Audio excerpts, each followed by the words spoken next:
ஒருத்தர் ஒரு நாயை வளர்க்கிறாரு 10 வருஷமா. அவருக்கு வயசாயிடுச்சு, நாய்க்கு வயசாயிடுச்சு. அவருக்கு ஹார்ட் அட்டாக். ஆம்புலன்ஸ் சொல்லி ஆம்புலன்ஸ்ல ஏத்துறாங்க.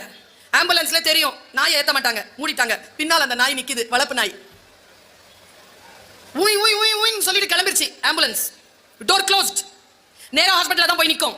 இந்த நாய் அந்த ஆம்புலன்ஸ் பின்னால ஓடுது. ஆம்புலன்ஸ் எவ்வளவு வேகமா போகும்? 7 கிலோமீட்டர் எல்லா டிராபிக்கையும் தாண்டி அந்த ஆம்புலன்ஸ் பின்னால ஓடுதுங்க அந்த நாய். அந்த டிரைவர் ஓட்டிட்டு இருந்தாலும் அவனுக்கு என்ன தோணுச்சுன்னு தெரியல. ஒரு 7-8 கிலோமீட்டருக்கு அப்புறமா ஓரப்படுத்தினான் வண்டியை. ஓரப்படுத்திட்டு கீழே இறங்கி கதவு திறந்தான். அந்த நாய் உள்ள ஏறிடுச்சு. கதவு மூடிட்டு வண்டியை எடுத்துட்டு ஆஸ்பத்திரிக்கு போயிட்டான். ஆஸ்பத்திரி அந்த ஆளை காப்பாத்துமா இல்லையான்னு எனக்கு தெரியாது.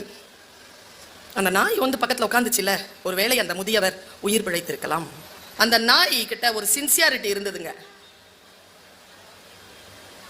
சின்சியாரிட்டியோட அது அந்த உண்மையான ட்ரூத்ஃபுல்னஸோட அது ஓடிச்சு பாருங்க.